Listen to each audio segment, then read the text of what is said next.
Bismillahirrahmanirrahim. Assalamualaikum warahmatullahi wabarakatuh. Halo, semangat pagi. Hari ini kita akan belajar manajemen operasional sesi yang kelima dengan topik strategi proses. Perkenalkan dulu, nama saya Rosana Eri dan semua materi ini menggunakan buku acuan Operational Management, tulisan dari J. Hazer dan Barry Render, dan diterbitkan oleh Pearson. Oke, kita mulai pembelajaran mengenai strategi proses ini dengan mempelajari 4 strategi proses yang sering diterapkan di perusahaan-perusahaan dunia. Yang pertama adalah fokus proses, yang kedua fokus yang repetitif, yang ketiga adalah fokus pada produk, dan yang terakhir, yang keempat adalah kustomisasi massal.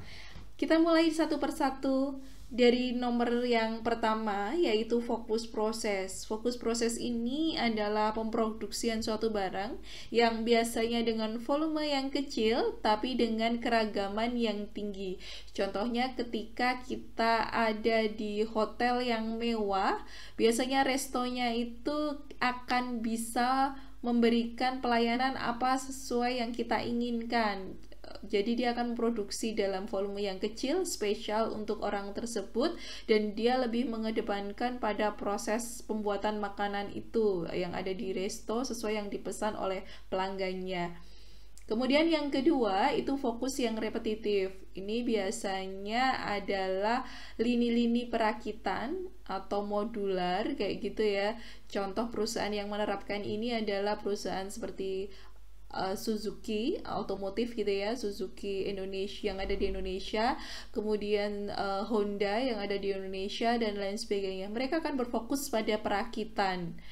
Dan yang ketiga itu adalah fokus pada produk.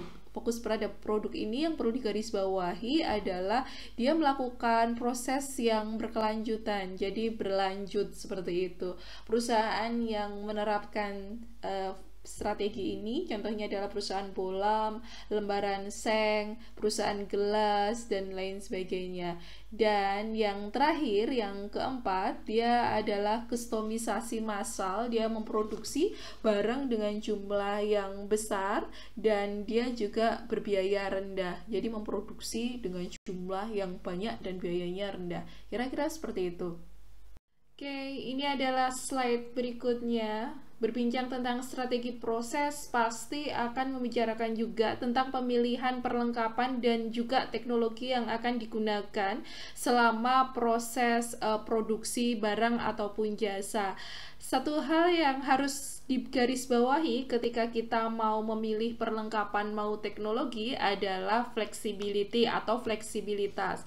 Kalau diartikan atau secara definisi, fleksibilitas itu mempunyai arti kemampuan untuk merespon dengan penalti yang kecil dalam waktu, biaya, atau nilai pelanggan. Jadi contohnya kayak gini, misalnya kita ambil salah satu produk Honda, seperti itu ya, saat ini menjadi leader perusahaan otomotif dunia.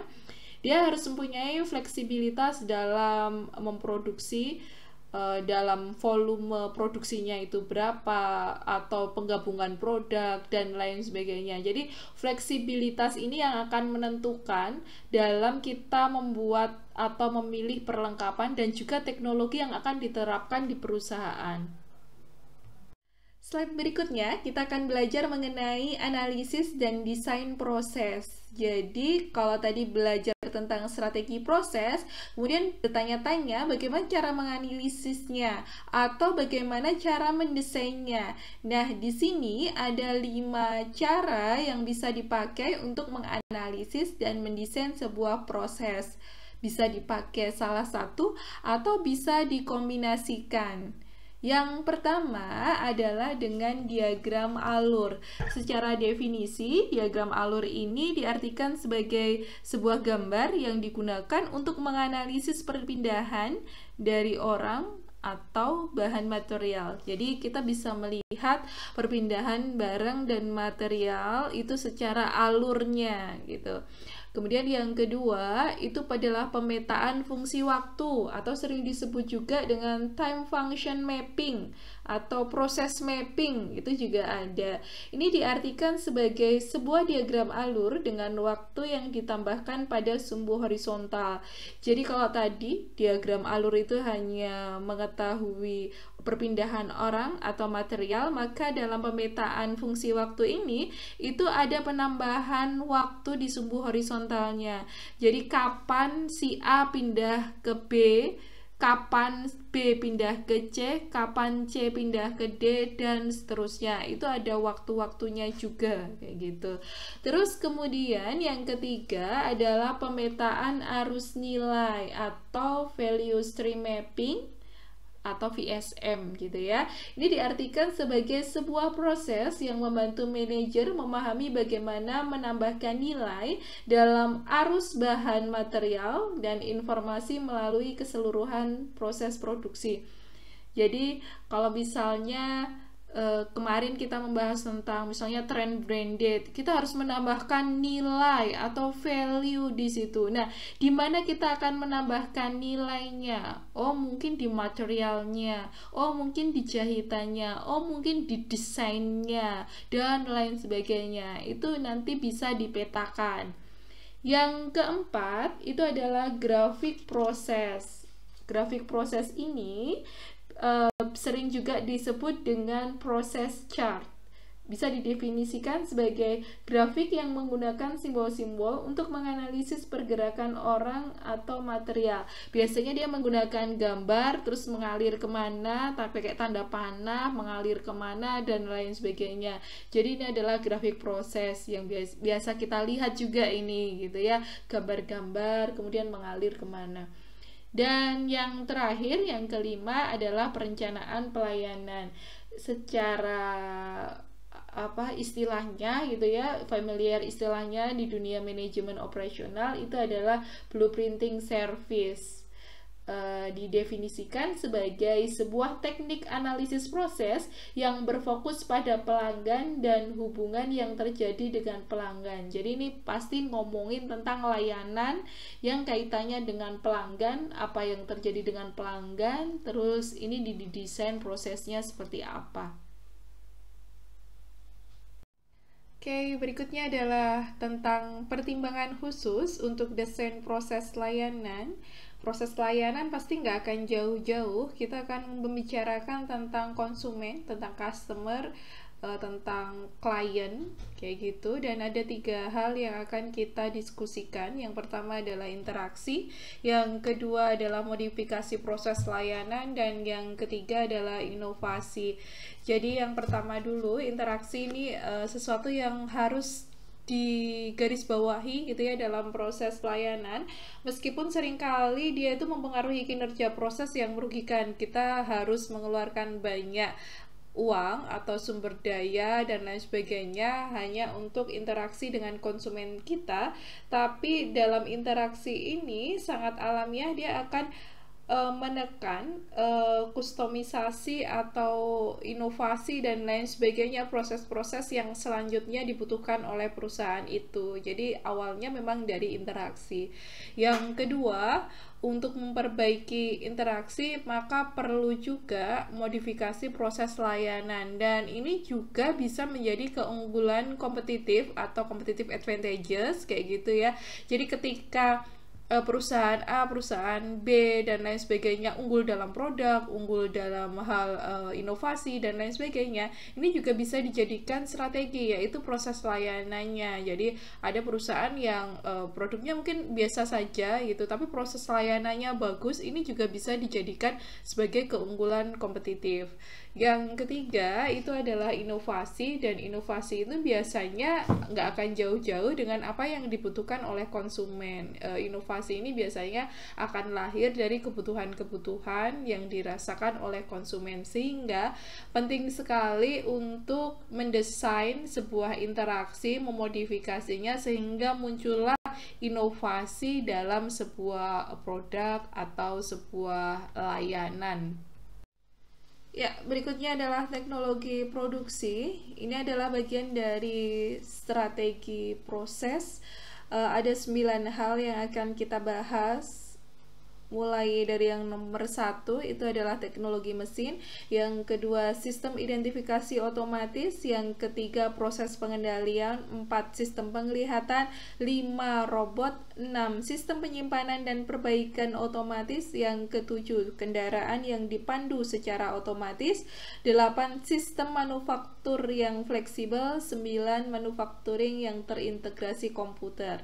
Oke, mari kita bahas satu persatu dari yang nomor 1 terlebih dahulu, yaitu teknologi mesin.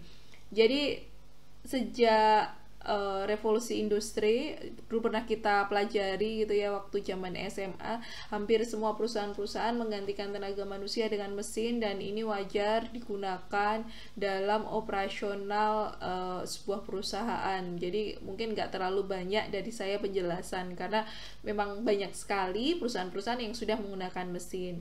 Yang kedua itu adalah sistem identifikasi otomatis. Jadi ini adalah sistem untuk mengidentifikasi sesuatu. Contohnya yang sering kita lihat ketika kita belanja di Indomaret atau Alfamart adalah barcode gitu ya. Barcode ini adalah sistem identifikasi. Jadi kita bisa mengidentifikasi barang kita itu dengan men-scan-kan barcode. Oh, ternyata ini barangnya namanya ini dan harganya sekian kayak gitu.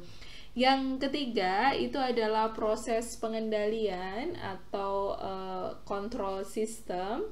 Ini kalau secara definisi ini ada diartikan sebagai penggunaan dari teknologi informasi untuk memonitor dan mengendalikan sebuah proses. Jadi misalnya kalau di pabrik-pabrik gitu ya, kita udah sering lihat gitu barang-barang itu kalau dengan mesin semuanya nanti akan berjalan kayak gitu. Misalnya pabrik triplek kayak gitu ya, terus tripleknya berjalan terus, nanti akan ada proses pengendalian kalau ada triplek yang terlalu tebal atau terlalu tipis dan lain sebagainya, itu nanti alarmnya akan membunyikan sesuatu dan itu artinya dia nggak lolos dalam proses pengendalian atau controlling gitu.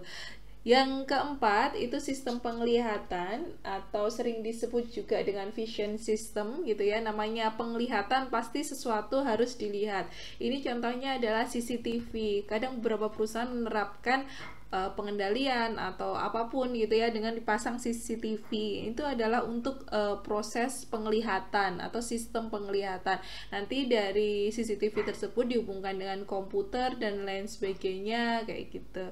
Yang kelima itu adalah robot. Robot ini kalau diartikan adalah sebuah mesin fleksibel dengan kemampuan untuk memegang, memindahkan, atau menggapai barang.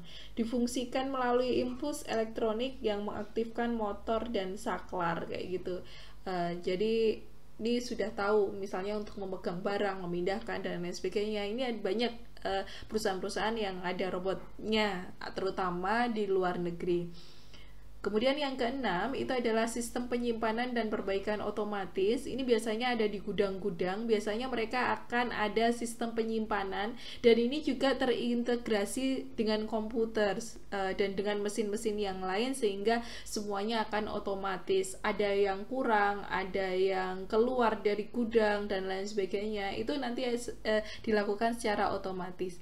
Yang ketujuh itu kendaraan yang dipandu secara otomatis. Ini biasanya ada di perusahaan-perusahaan manufaktur, itu sering kita lihat juga kendaraan-kendaraan yang dipandu secara otomatis. Contohnya adalah troli-troli yang otomatis, bukan troli dorong yang sering kita pakai gitu ya.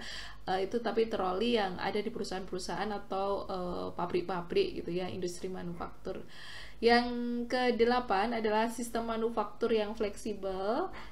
Kalau yang ini sering disebut juga flexible manufacturing system, artinya adalah sistem yang menggunakan sinyal elektronik dari komputer untuk mengotomasi produksi dan penanganan bahan material. Jadi dalam penanganannya itu dilakukan oleh komputer yang melalui sinyal elektronik, kira-kira kayak gitu. Yang kesembilan itu manufacturing yang terintegrasi dengan komputer. Jadi banyak sekali perusahaan-perusahaan yang manufacturing, pabrik gitu ya, yang terintegrasi dengan komputer. Ya, sampailah kita pada akhir sesi Dan seperti biasa pesan saya ada 3. Yang pertama jangan lupa subscribe.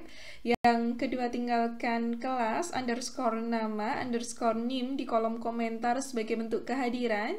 Dan silahkan bertanya di kolom komentar jika ada yang kurang jelas. Demikian dari saya, maaf bila banyak kekurangan. Wassalamualaikum warahmatullahi wabarakatuh.